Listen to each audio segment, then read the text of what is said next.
usually the doctor and the financial person then got into a fight. So that's unusual.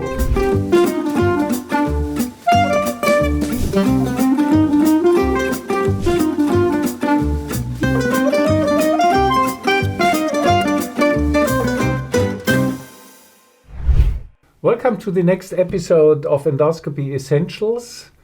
It's again a very special one, because if you interview an old friend, the question is it an interview or conversation? So welcome Jacques Bergman from Amsterdam.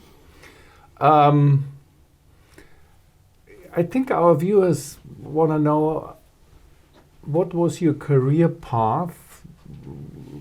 Where did you start? Was medicine your passion all the time? And how did you manage to end up in such a prominent and focused position? A lot of questions, I know. Oh boy, it's like this. Tell me the story of your life in 2 seconds. Life in 2 minutes, yeah. I started off in medicine actually being pretty much convinced that I would not practice medicine. I went to med school and I thought that I would become a medical director. My father was a... Administrator? No, actually I wanted to be a director of a hospital. Ah. My father worked in healthcare as a manager, and he talked a lot about his work, and he was passionate, and he's always been a role model. And one of the things I sensed was that the management of hospitals in general, with doctors driving what is done in a hospital, but doctors not being managerial, that discrepancy usually led to all kinds of misconceptions, and then a board of directors of hospitals, that generally hospitals were badly managed by the dominance of the doctor, but with the lack of knowledge on how to run a business. Was your dad a doctor, or what was his training? You know, he was like HR management kind of person, so he was like in the support staff of the board of directors, but he was opinionated, and analytically he was sharp. So basically he would see what was actually wrong in how hospitals would be managed, but logically he would not have an impact because he was not a doctor. So at that time the doctors were in charge, right? The medical director or the director was a doctor, and the administration... Well, and logically, and then there was a financial person, and usually the doctor and the financial person then got into a fight. And the average lag time of a board of director member in hospitals in Holland was less than 2 or 3 years, because they got into a fight and then somebody would have to leave. And usually the doctor would stay, and the financial and the managerial person would be fired. Now the outcome is more open. So then when I finished med school and actually was looking at where I should do an MBA, I realized that although I was qualified as a doctor, I had no experience as a doctor working in healthcare. So I realized that in order to have med school actually be of value, if I would do that, then I would need to work as a doctor. So I started in a small hospital, actually planning to do like 6 months of internal medicine and then 6 months of surgery, and then pick up that MBA route that I had envisioned. And then I just got caught by practicing medicine as a young doctor, and keeping all the balls in the air and managing that at least at that time connected to who I felt I should be. And then I realized, okay, if I want to become, at that point I thought, okay, let's do internal medicine. And in order to get into the program, you needed to do a PhD. And then serendipity made that I landed at the AMC in Amsterdam for a highly prestigious job as a research fellow with Kees Ubrechtse, who at that time was like the godfather of ERCP. And actually I only found out when I had the job. So it's not like a planned career move, with all due respect for Kees and for Amsterdam, because they would have deserved and should have deserved a more at least motivated choice, simply because of the center. But the subject had to do with endoscopic treatment of bile duct stones. So that's how I ended up living in the ERCP room for 4 years. I think the unusual thing, sorry to interrupt you, but the unusual thing is that I think most of us started with a very maybe narrow perspective, but it was helping people. It's, you know, whereas no altruism in that, in all fairness. No. Which is not always true, of course, that's a different story. But you started obviously with a broad perspective or some perspective on the healthcare. and the problems of the healthcare and the system, and so that's unusual, but maybe helpful. Well, then landing in Amsterdam and getting all the opportunities to build a research team and again keeping all the balls in the air, managing a research team is actually it's to some extent the same kind of managerial skills related to medicine.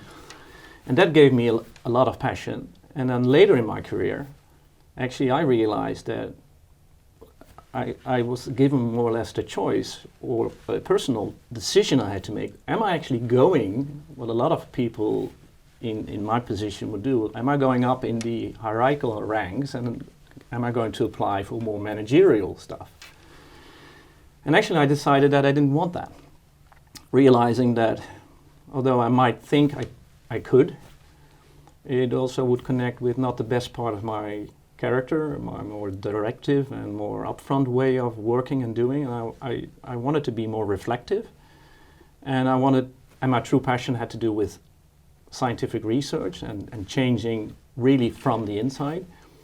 So actually I decided not to do that. And after a personal period, I divorced, and I remarried a little bit more than 1.5 years ago with a very special person who in fact is a medical director. She's the CEO of a university hospital currently. So basically my emotional counterpart has actually taken the career, although not from a medical perspective. She has an MBA background, but there is a hospital director at least in the house.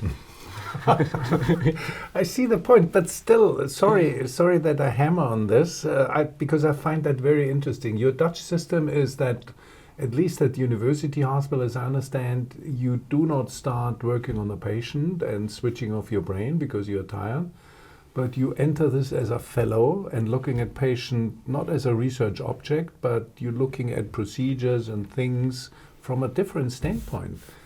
Shouldn't that be more of a role model, that you when you start treating patients, you have had enough time to think about what you are doing? Doesn't that make a huge difference? I think it does. The situation that we have in the Netherlands, that in order to get into training programs, at least within GI, the majority of people that get into the program will have done like a 3 or 4 year dedicated research period as a research fellow. The whole healthcare system in our country is actually, it's part of that. Logically, you have to find the funding. So if I have a PhD fellow and for 4 years, cost me 400,000 euros. So you need to find the funding to do that. But it's unique to the Netherlands that we have the people in their probably the most productive and brightest period, when their brain is most open. So after med school, usually they don't have kids. They are generally in a very receptive. They're receptive, period, and they are in a relationship, but they just what they do in their research work that really gets under their skin. I always tell my fellows, if you take this job for the next 4 years, if you're brushing your teeth, you will be thinking of your research project. And at the final 4 years, I generally ask them, they said, damn, you were right. I've been brushing my teeth most of the times. I was actually thinking about the research project. So that gives us the opportunity of having talented people. First of all, talented people. It's like a petri dish of creating talent. But it also allows us dedicated, good quality research, instead of many other countries where research, the energy bringers of research are fellows that try to combine their research work with their being in training, usually at a stage where they have kids and a relationship. So there's like 3 things competing for the same kind of energy and attention. And generally that is a compromise that does not necessarily is good for either of the 3. This young echelons of research fellows is the most important factor why Dutch research in GI is successful. Clinical research. Yeah. Because the usual dichotomy is you either do patient care and research is a necessary addendum or whatever, clinical research, or you go to the lab, which is a separate pathway and is easier and better funded in most countries. So that's a very remarkable thing. But you started with pancreatobiliary.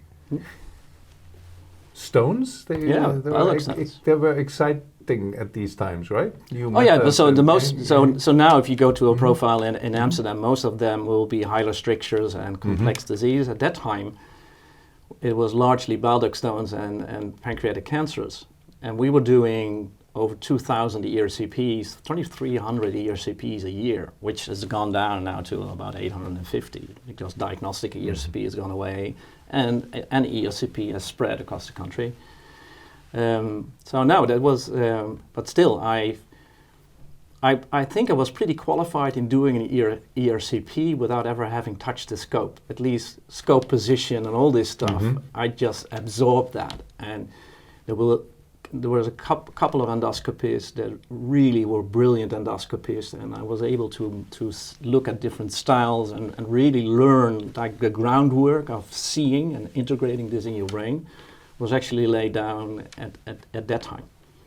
You mentioned Kees Brechtze, whom I know as well. What kind of mentor was he?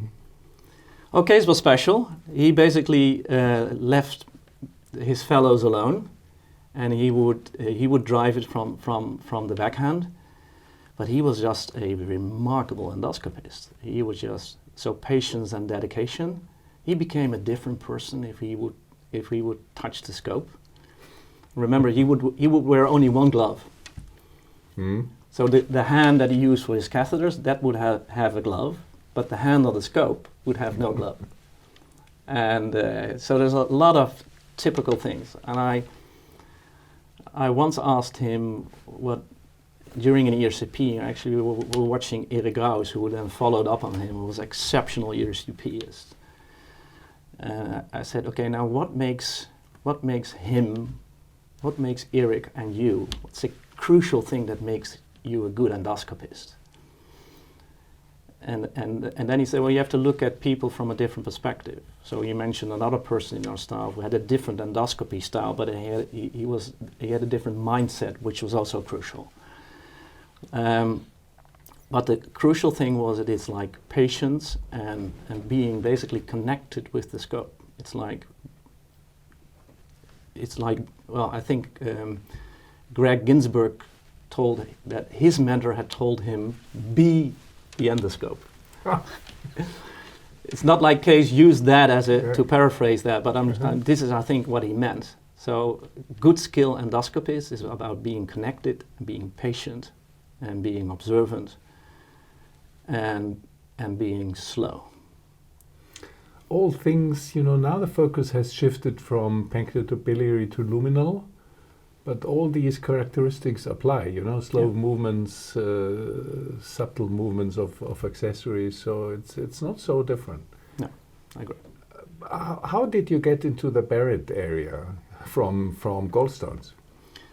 It's all about opportunities. Mm-hmm. So first of all, I realized that at that time when I had finished my training, and most of my training actually was focused also on hepatobiliary. The first endoscopy I did in Amsterdam during my training was an EOS procedure. So Paul Fokkens took me in the EOS room. He gave me at that time the mechanical EOS scope.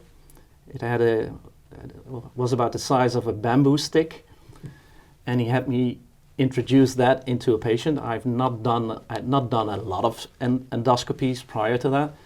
And so when I managed to wiggle down that scope into the throat of the patient, he said, okay, now remember this moment, because for the rest of your career, any endoscope you will be able to get into a patient. Now you've succeeded in doing that. And then for the first 1.5 years of my training, 2 days a week, I was doing EOS with Paul. So I had this ERCP skill set kind of thing, at least from a visual perspective. I started doing ERCP 6 months while I was in training in Amsterdam, and then I did a lot of EOS. So when I was actually finished my training, I was pretty much qualified in EOS and ERCP, and they still ask me, say, okay, do you want to build a esophageal group? And I really hated Barrett surveillance. I thought, damn, I'm not going to. But at that time, there was another guy they were working on gene therapy for esophageal cancer. And I knew him, he was my co-promoter, Bert Groen. And he basically persuaded me, and then I thought, okay, now there's some translational stuff to this. And I spoke to Guido Tietgat, who was the head of our department, and he was always seeing he always had a clear perspective on what would be changing GI. And he was saying, we need to start treating early cancers. And early. Yeah, also because we had a close collaboration at that time also with Olympus, and we had autofluorescence endoscopy as one of, so we would get prototypes. At that time, compliance still allowed companies to bring you prototypes. And just use them. And just use them. And so this was a fiber optic instrument, and it had autofluorescence mode to it, and we were using it for finding the so-called hidden early neoplasia in the Barrett segment, and that attracted a lot of attention. So we got referred early cases, and logically that opened up the opportunity also then to start endoscopically treating them. This was the time of EMR, I guess, right? Oh yeah, I remember I lectured in Naples for a small congress there, and Christian L. was there from Wiesbaden, and Christian pioneered EMR for Barrett's. And I actually was presenting all this imaging stuff. And he said to me, why aren't you treating these patients endoscopically? What are you, now he asked me, what are you doing in Amsterdam with these high-grade cases? And I said, well, we're sending them to surgery. And then he said, why? And so it's Guido Tietgat and Christian, not only for that remark, but also for pioneering. And I think Christian took a lot of the heat for sure here in Germany, but also for within Europe, for actually trying to start treating these patients endoscopically. And I piggybacked on that work. And then there were a number of opportunities that actually allowed us to create more and more of that. But this is how I just, in the flow of serendipity and wanting to be in Amsterdam. So the entry point was imaging. Again, so US, which was almost pure imaging, a little bit of needling probably. Oh, at that time we were, at the end we were starting to needle, but it was just looking at things. And then imaging in Barrett's, and then all of a sudden realizing that that's a new, it was the right track, because that's the area where the innovations are, the early cancer business. And you said you had a working group pretty early as a fellow, or when did you start to build this extremely successful group you're having now? It started by hiring Wilda Rosmode, who is my research nurse and now a nurse specialist. In December this year, we're celebrating our 25th anniversary. And actually, what triggers that date is that on December 1st, she's 25 years with our group. So she's still my right hand, but it has expanded to a group that is now, I think, about 20 people. But it started with me acquiring research nurse support in order to have somebody to actually could take up all the practical work that was related to me scheduling patients. At that time, all the research we were doing was based on me holding the endoscope, either imaging them or treating them. For a long, long time, logically, there were a number of research fellows that were actually taking that. So we had an imaging research fellow, and we had a therapeutic research fellow, and they had people following up on them. But the data that they were using were generated by single endoscopists. So that quickly became the rate limiting factor for that. And then I realized that and I was lecturing logically in the Netherlands, and I was saying you need to send these patients to expert centers, like you hear on these meetings very often. And I just felt that was like preaching to the choir. It's like you basically saying you need to send a patient to me. And I said, I thought that's the message that will not fly. So then I created a training program, I wrote a training program for 1.5 years to train 6 Dutch centers on CAP EMR first, piecemeal EMR with the CAP second, then brought them the multiband mucosectomy, because that's in a way easier technique. I would never been able to learn them CAP EMR, which at that time was important. And then integrated RFA since we were seeing that our research was so good that we realized it's going to be a combination of the two. And those that led to a consortium now of 8 centers. Actually, we had a free spot that we gave to Leuven, Ralph Bischops in Leuven, being non-Dutch, but speaking Dutch, entered as the final part of that group. And that was, like, I think the best thing I ever done. Because first of all, it created a network of centers in our country, which is good for research. Secondly, it brought me like long-term collaborations and dear friendships, really dear friendships. It made several of these, so Leuven and Bas Weuste in Utrecht and Erik Schoon in Eindhoven and Maastricht, and now Wouter Nagegast in Groningen. They've all become full professors. They've all have an international track record, and they are treating the same number of patients as we do in Amsterdam. But third, and that's something that I did not realize, it made me way better as an endoscopist. The group constantly felt that I was like way ahead of the troops. I was just like 20 meters in front of them, but just around the corner so that they could not see me. But me having to really explain how you should do something that makes you consciently proficient, that connected to what Kees was saying. Really like knowing what to do, being the scope. And so that raised my endoscopic awareness to a totally different level and boosted my teaching skills also, and really made me way better in doing and performing these procedures. So that's like a triple-edged sword that really paid off. When listening to this, the most striking thing for me is that, most other medical people say, oh, we are focused on the patient. But the overview is missing. And it's so striking, and maybe that's the secret we find out here of the Dutch system, that you start with the overview.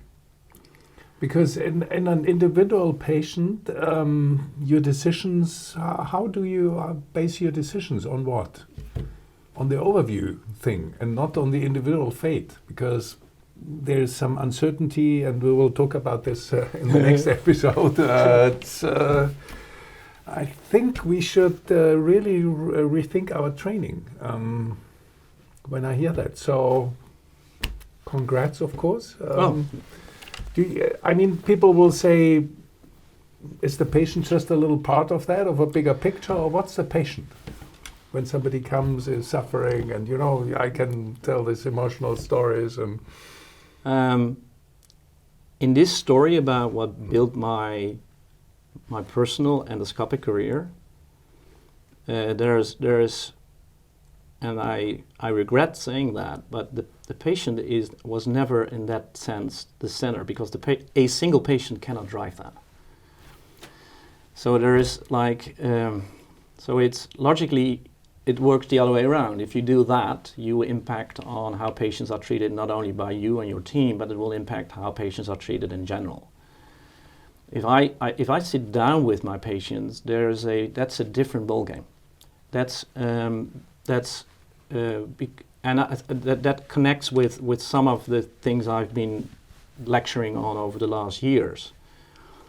That not necessarily what we can do is something that should be done for the patient.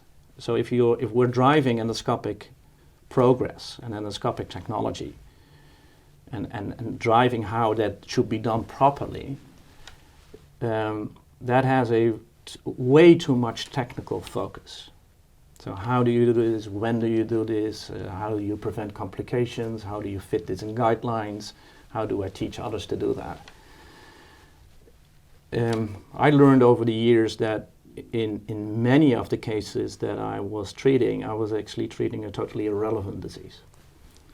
And that's a different topic. But that's a different topic. But don't you think that it could add to your authority, or to that patients believe you more if you have the broader picture? And because that's kind of an experience which is not based on individual case reports.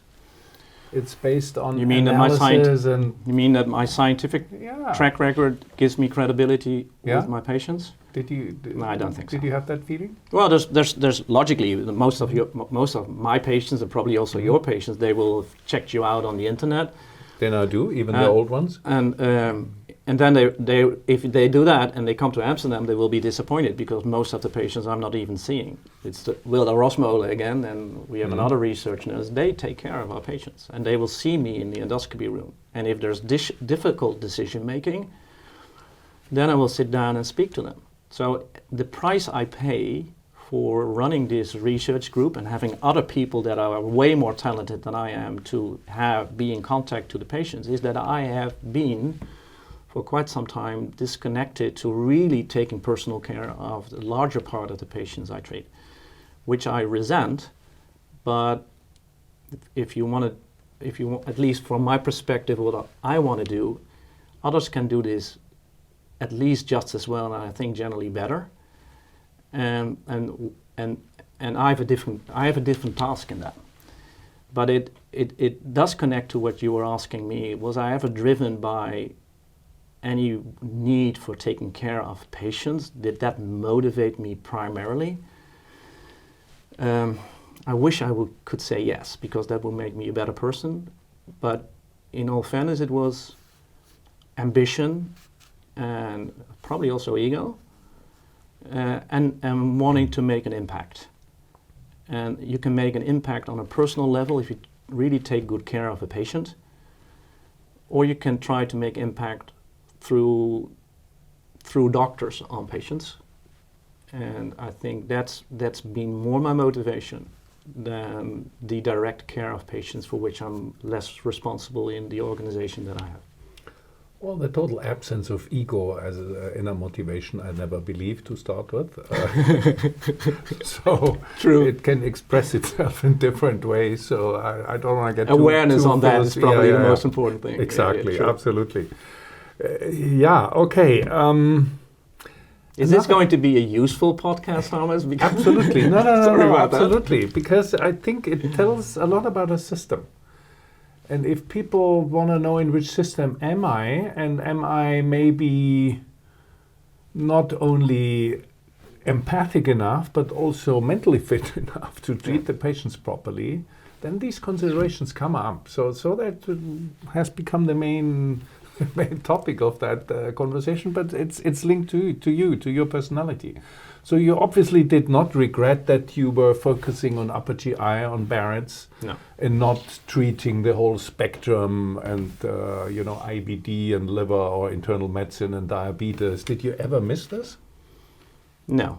Although I've been doing ERCPs for a long time. I think last 3 years I basically moved away from there. I still think it's the most fun endoscopic procedure I can do. Because it connects, it's keeping all the balls in the air, and it requires more of your endoscopic creativity, and it requires more of your trying to be connected. So there's more challenges, endoscopic challenges, to doing that right. But at least I don't think at this time of age, we are in an era that is very difficult to do all the endoscopic procedures right and be able to make a true scientific impact on all of them. I always looked upon you and my role model in terms of what is always, in that respect, has always been Horst Neuhaus, who was, apart from not doing EOS, was basically covering it all. But and people like Jacques Bergman. So the three of you basically being able to do everything. But you stem from, with all due respect, from a different generation. And I can't keep up anymore, so I'm also focusing. So be assured. Wisdom comes with the years. Unfortunately. Well, Jacques, I think that's a good cliffhanger, because we have another episode with at least as much a philosophical topic, which is less is more. So thank you very much for this one, and stay with us. Thank you very much for listening, and thank you very much for talking, Thomas.